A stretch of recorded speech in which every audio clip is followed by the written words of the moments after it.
안녕하세요. 스타화이트 치과 유희성 원장입니다. 오늘 말씀드릴 거는 실질적으로 치아 미백에 대한 심화편인데요.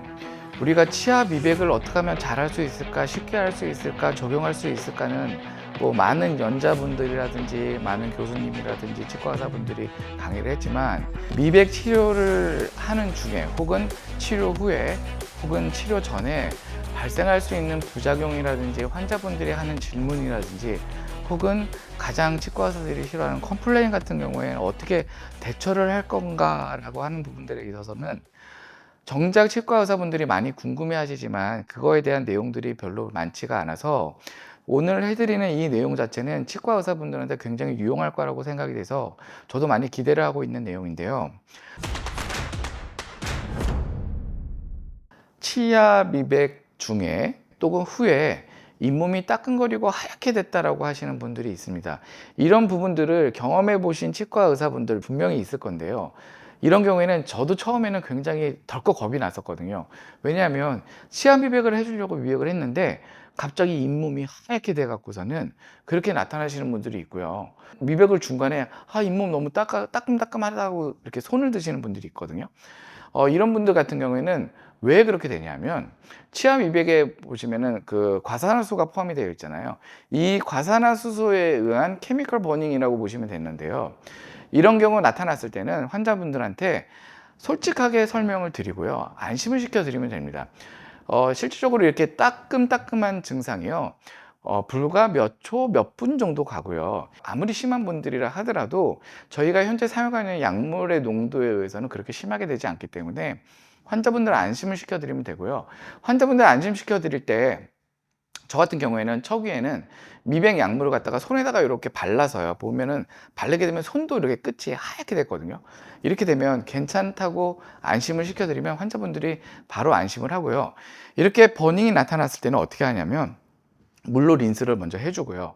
그 다음에는 뭐 따갑다고 계속 그러시는 분이 있으면 도포마취제를 좀 발라주는 것도 괜찮고요. 저 같은 경우에는 비타민 오일 중에 E 오일이 있습니다. 비타민 E 오일을 발라주거나 아니면은 바셀린 오일을 발라주는 경우도 있고요.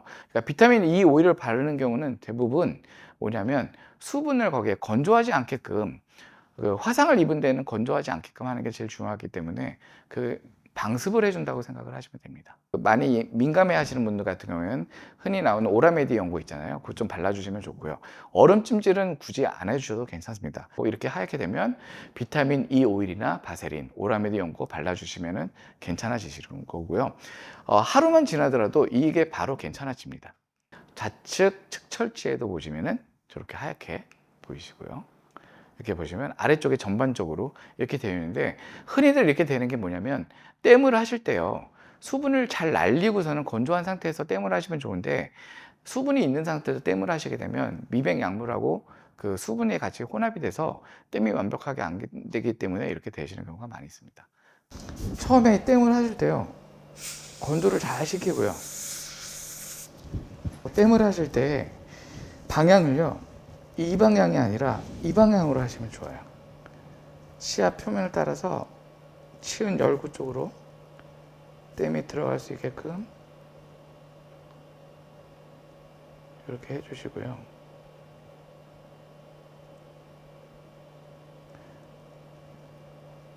근데 너무 두껍게 안 하셔도 되고요. 얇게 하셔도 괜찮습니다. 중요한 거는 치은 열구 방향으로 이렇게 흘러가게끔 해주는 거 좋고요. 치아 사이사이, 이런 사이사이도 가급적이면 보호를 잘 해주시는 게 좋습니다. 이렇게. 두 번째는 뭐냐면 미백 치료 중이나 후에 입술이 붓고 화끈거린다라고 하시는 분들이 있는데 접해보시는 원장님들 같은 경우에는 처음에는 되게 당황스럽거든요. 그리고 특히나 환자분들 같은 경우에는 이러한 증상이 나타나는 경우에는 미백을 하고 집에 가셔서 주무시고 일어나더니 갑자기 입술이 퉁퉁 부었다고 하시는 분도 간혹 있기 때문에 환자분들도 많이 놀라고 치과 와서도 굉장히 당황스럽기는 하거든요. 그런데 이거는 어떤 경우냐면 열에 의한 자극으로 보시면 되고요. 입술이 열에 의해서 자극을 받아서 혹은 광선에 의해서 자극을 받아서 입술이 많이 붓는 경우로 보시면 됩니다. 그래서 환자분들한테 설명을 해드릴 때는 저희가 미백을 하는 과정 중에서 사용하는 열 광선에 의해서 입술이 일종의 알러지 증상을 보이기 때문에 입술이 좀 부은 거다. 그래서 많이 불편하시면 입술에다가 그 얼음찜질을 좀 해주시는 것도 괜찮고요. 보통은 하루 정도 지나면은 다 회복이 되기 때문에 불편하시더라도 조금 지나시면 괜찮아진다고 말씀을 드리면 되고요. 그 다음에 예방을 할 수 있는 방법은 이런 보호대가 있다 하더라도 여기서 열이 굉장히 많이 나오기 때문에 이 예민하신 분들은 이쪽으로 열이 전달이 돼서 이 밑에까지 해서 열이 전달될 수가 있습니다. 그래서 이런 분들 같은 경우는 이렇게 광원을 너무 가깝게 하지 말고요. 광원을 어느 정도 좀 띄어트려 드리는 것도 좋은 방법이고요. 그 다음에 또 하나 팁을 알려드리면 이런 개고기를 착용하시기 전에요. 거즈에다가 물을 좀 묻힌 상태에서 입술을 보호를 해주시고 그리고 개고기를 착용하신 다음에 미백을 하시면서 이 입술 이 부위에다가 물을 계속해서 촉촉히 해주시면 열에 의해서 자극받는 것도 많이 예방이 됩니다. 그렇게 하시는 것도 하나의 좋은 팁입니다. 환자분들한테 응급으로 처치를 해드리는 경우에는 아까 말씀드렸던 그 방습하기 위해서 비타민 E 오일이라든지 바세린이라든지 아니면은 그 집에 계시는 분들 같은 경우에는 얼음찜질을 하시라고 말씀을 드린다거나 아니면 치과에서 나가실 때 얼음팩을 들여서 얼음찜질을 좀 하시게끔 하시면은 가능합니다. 그 다음에 세 번째는요, 미백 치료 후에 잇몸이 검게 되었다라고 하시는 분들이 많이 있는데 저 같은 경우에는 예전에 자외선 미백 광원을 사용할 때 이런 경우가 많이 있었는데 최근에는 그렇게 많지는 않습니다. 자외선에 그 잇몸이 태닝되는 경우가 아니더라도 광원에 의해서 신체 내에 있는 멜라닌 색소들이 이렇게 위로 끌어올라오는 경우도 있거든요. 어떤 경우냐면 미백을 하고 났더니 잇몸이 까맣게 보이는 경우입니다. 보시면 이게 미백 치료 전과 치료 후인데요. 미백 치료 전에도 이렇게 잇몸이 까맣게 돼 있다가 치료 후에 이거는 환자분들이 잘 몰랐다가요. 미백이 돼서 치아가 밝아지다 보니까 잇몸이 갑자기 보이기 시작하는 경우예요. 이런 경우에도 우리가 처음에 말씀을 못 드렸던 부분들이 있기 때문에 환자분들한테 설명을 잘 드리면 되는데 다행히도 치료 전 사진이 있기 때문에 이렇게 말씀을 드리면 가능한 부분인데 지금 같은 경우에는 미백 전에는 잇몸이 괜찮았다가 보시면 아래쪽에 보시면 잇몸이 약간 까맣게 태닝이 됐잖아요. 이런 경우에는 환자분한테 말씀을 드릴 때 잇몸 부분에서 태닝이 된 부분이다라고 말씀을 드리고요. 이런 경우 입술의 그 잇몸 표피에서 이렇게 턴오버 되면서 정상적으로 다시 돌아오는 경우가 많이 있습니다. 그래서 그런 부분을 설명을 드리면 되고요. 잇몸이 검게 태닝되지 않게끔 하기 위해서 보통은 이렇게 땜을요.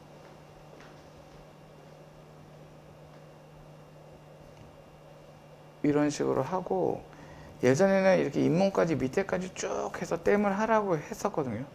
근데 이게 오히려 환자분들한테 굉장히 불편한 느낌을 주기 때문에 요즘은 이런 방식보다는요, 제일 좋은 거는 요런 꺼즈를 이렇게 잘 말아서 어떻게 하냐면 여기다가 물을 좀 촉촉하게 묻혀준 다음에 그 다음에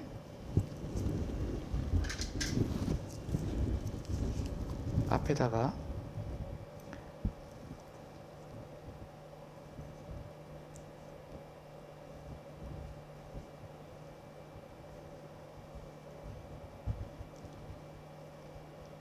이렇게 보호를 하셔서 하시게 되면 수분 보호도 되고요.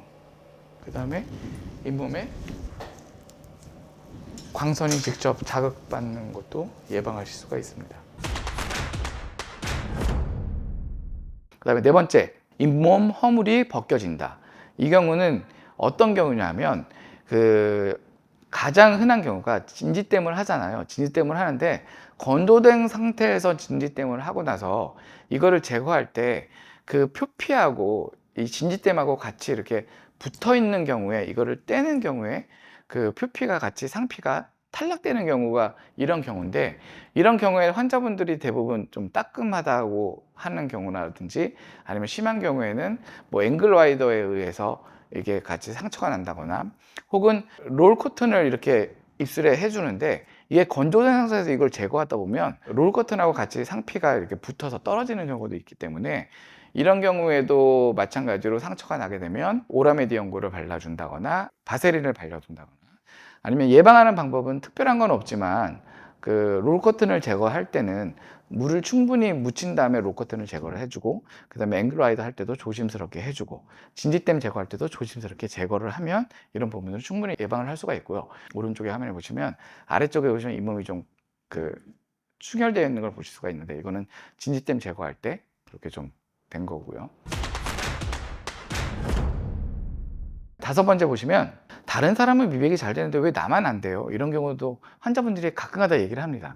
이런 경우에는 어떤 경우냐면 실질적으로 미백이 조금 더디 되는 경우도 있어요. 이렇게 했을 경우에는 환자분한테 얘기를 해드릴 때 미백 속도가 초기에 빠른 분들은 나중에는 좀 느리게 나타나는 경우도 있다라고 말씀을 드리고, 근데 환자분 같은 경우에는 미백 속도가 초기에 느리기 때문에 후기에 빨리 진행이 될 수도 있기 때문에 너무 걱정 안 하셔도 된다라고 말씀을 드려도 가능하고요.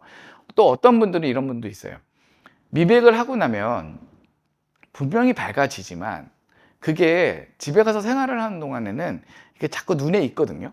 특히나 미백 환자들 같은 경우는 집에 가셔서 양치하시거나 수시로 거울 보면서 치아를 쳐다보고 하시기 때문에 이런 부분들에 있어서는 미백에 대해서 진행이 잘 됐음에도 불구하고 눈에 익어서 잘 안 된다는 경우도 있습니다. 이런 경우에도 의사분들이 판단하시기에 미백이 잘 진행되고 있다고 하면 그거 부분에 있어서 처음에 진단했던 사진을 보여주면서 미백이 좀 잘 진행이 되고 있지만 환자분들이 이게 눈에 있기 때문에 잘 안 되는 것처럼 보일 수 있다고 해서 안심시켜 드리면 대부분의 환자분들은 충분히 거기서 업셋하는 경우가 많이 있습니다. 이 경우가 제일 많이 치과 의사분들이 난감하거나 아니면 당황하는 경우인데요. 치아 미백 치료 중에 시리거나 아니면은 치료 후에 시리다라고 하시는 분들이 있는데, 이 원인은요, 그 과민 증상이 나타나는 거는 여러 가지 원인이 있을 수가 있습니다. 근데 치아 미백을 하게 되면 대부분의 환자는 이런 부분들을 느낀다라고 생각하시면 되고요. 저희가 설명드릴 때는 어떻게 설명드리냐, 미백이 잘 되는 날 시릴 수가 있다라고 저는 대부분 말씀을 드리고요. 그 다음에 열에 의한 자극에 의해서 시린 증상이 나타날 수 있다라고 설명을 드리고, 그 다음에 파절선이 있는 경우에는 미리 진단을 하면서 치아 미백을 할 때 약간 시릴 수 있다라고 말씀을 드리고, 시리더라도 그거는 정상적인 반응이기 때문에 아무런 치아에 문제가 없다고 말씀을 드리면 되고요. 그 다음에 치경부 쪽에 마이크로 어브레이전이라든지 아니면 치경부 어브레이전이라든지 이런 부분이 있는 경우에도 환자분들한테 이런 부분들이 있어서 치아 미백 하실 때에는 약간 시릴 수가 있다고 말씀을 드리고 미백을 진행하시면 되고요. 그런 부분들은 미리 말씀을 드리고 진행을 하시면 환자분들이 치아 미백을 하는 도중에 시리더라도 환자분들이 원장님이 시리더라고 얘기를 했기 때문에 내가 지금 이렇게 시린 거구나 라고 해서 안심을 하고 있는 반면에, 미리 말씀을 안 드리고 진행을 했는데 갑자기 시리다라고 하게 될 경우에는 환자분들이 걱정이 많아지기 때문에 그거는 미리 말씀을 드리는 게 가장 중요하다고 생각하시면 되고요. 시리다라고 했을 때 그러면 어떻게 처리를 하면 되냐 하면, 우선적으로는 완화제를 도포를 해 주시는 게 가장 좋고요. 근데 만약에 완화제가 없다라고 하면 약물을 세척을 하시고 나셔서 조금 시간이 지나시면은 자연적으로 괜찮아지시는 것을 느낄 수가 있기 때문에 괜찮아질 수 있다라고 안심을 시켜드리면 되고요. 그 다음에 뭐 타이레놀이라든지 아니면은 진통제를 처방을 해드려서 아니면은 집에 있는 진통제를 먹게 하는 것도 괜찮은 방법입니다. 근데 여기서 가장 중요한 거는 뭐냐면, 시린 증상이 나타나는 양상이라든지 이런 부분들을 치과 의사가 미리 알고 있었다, 그리고 환자분들한테 미리 얘기를 해줘서 그런 부분들에 대해서 당황하지 않게끔 하는 것, 치과 의사도 당황하지 않는 게 가장 중요하다고 보시면 되는데요. 시린 증상이 나타나는 양상은 두 가지가 나타납니다. 대부분은 샤페인이라고 해서 굉장히 이렇게 미백 중간이라든지 미백을 하고 나서도 갑자기 찌릿 놀라는 증상이 나타나는 경우가 있는데, 이런 증상은 미리 말씀을 해 놓는 게 가장 중요하고요. 이런 증상이 계속 나타나는 게 아니라 잠깐 나타나기 때문에 만약에 이렇게 시린 증상이 나타나면 그 진통제를 하나 드셔도 괜찮다라고 미리 말씀을 드리는 게 좋고요. 하지만 덜 패인 양상으로, 그러니까 머리가 지끈지끈 아플 정도로 이렇게 나타날 경우에는 요거는 약간 흔히 발생되는 증상은 아니기 때문에 요거는 좀 신중하게 조금 이렇게 계속 관찰해 볼 필요가 있는데요. 이렇게 나타나는 경우에는 진통제를 우선적으로는 드시는 게 중요하고요. 이게 진통제를 먹어서 잡힌다라고 하시면 보통 치료는 그냥 일반적으로 미백 치료를 진행을 해도 괜찮지만 대부분 한 일주일 정도 연기한 다음에 다시 진행을 하셔도 괜찮습니다. 그래서 여기서도 아까 말씀드렸듯이 제일 중요한 거는 뭐냐면 미리 주의시켜 드리는 게 가장 중요하고요. 이런 증상이 나타났을 때 당황하지 않는 것도 가장 중요하고요. 근데 대부분 환자분들 같은 경우엔 밝아지면서 시린 경우에는 환자분들이 다 잘 참아냅니다. 근데 밝아지지 않으면서 시린 경우에는 그거에 맞는 적절한 대처를 해주시는 게 가장 중요하고요. 다음 보시면 미백을 하고 났더니 반점이라든지 미백을 하는 중에 라인이 나타난다고 하시는 분이 있는데, 치아 미백을 할 때 반점이나 라인이 나타나는 경우에는 치료 전에 분명히 이거는 치과 의사가 진단해낼 수가 있습니다. 근데 진단하지 못했다고 하더라도 이거는 치료 전 사진을 자세히 보시면은 나타나기 때문에 환자분들한테요, 치아 자체 내 결함이라든지 아니면은 치료 전 사진을 보시면 여기 라인이 이렇게 보이지 않습니까? 라고 해서 말씀을 드리고요. 대부분의 경우 치아 미백이 반점이라든지 라인이 나타나더라도 이 부분에 있어서는 치아 미백 후에는 다시 이게 색깔이 옅어지면서 색상이 묻혀진다라고 안심을 시켜드리면 됩니다. 예방적인 거는 뭐 아까도 말씀드렸듯이 정확하게 진단을 해서 하는 게 중요하지만, 이거는 미리 진단을 못했다 하더라도 미백이 잘 되고 나서는 환자분들 매니지에서 충분히 컨트롤 될 수 있다고 보시면 되고요. 지금 보시면은 라인이 나타난다거나 반점이 나타나는 경우 볼 수가 있고요. 지금 같은 경우에 보시면 치료 전에 브라운 반점이 보였잖아요. 근데 치료 후에는 없어졌는데 없던 갑자기 하얀색 반점이 나타났다, 이렇게 얘기하는 분들이 있거든요. 오른쪽 22번 측절체 보시면 반점이 갑자기 나타나는 거 볼 수 있죠. 이런 경우에 환자분한테 충분히 설명해 드리면 되고요. 지금 보시는 것과 같이 하얀색 라인이 혹은 브라운 라인이 이렇게 나타나는 것도 보시면 처음에 진단을 못했다 하더라도 치료 전 사진을 보시면은 나타나는 걸 알 수가 있고요. 치경부 쪽에 이렇게 하얀색 라인 반점이 나타나는 걸 알 수가 있고요. 어금니 쪽에 보시면 저기 14번 정도에 보시면 갑자기 하얀색 반점이 나타나는 걸 알 수가 있고요. 미백하는 날은 밝아졌다가 조금 지나면 다시 어두워진다고 하시는 분들이 있는데요. 이 부분도 마찬가지로 원인은요, 제가 뒤에서 설명드리겠지만 탈수 미백, 우리가 치아를 에칭하고 나서 바람을 불으면 이렇게 뿌옇게 하얗게 보이잖아요. 이렇게 된 경우에도, 미백을 잘못했을 경우에도, 이런 경우에 치아 미백을 됐다라고 해서 환자분을 보냈는데 침이 묻거나 다시 물을 마셨더니 다시 어두워지게 보이게 되는 경우에도, 이런 경우에도 특별하게 잘못된 미백이기 때문에 환자분이 컴플레인 할 수가 있고요. 아까도 말씀드렸지만 색상이 익숙해짐으로 인해서 환자분들이 밝아지지 않는 것 같다 라고 얘기를 하시는 분들이 있는데, 진행 설명을 드릴 때는 치아 미백이 진행되는데 뭐 변색을 중간에 유도하는 음식이라든지, 그러니까 뭐 커피라든지 와인이라든지 이런 거는 갑작 조금 자제해 주시기를 부탁을 드리면 되고요. 실제로 밝아지는데 눈에 익숙해져서 그런 겁니다 라고 말씀을 드리면 되고요. 우리가 예방할 수 있는 방법은 제일 흔하게 얘기하는 게 뭐냐면, 저희가 원데이 화이트닝이라 그래서 뭐 하루 만에 미백이 된다라고 해서 환자분을 불러서 치아를 에칭을 시킨다거나 마이크로 어브레이션을 해놓고서는 하얗잖아요, 바람을 불어보면.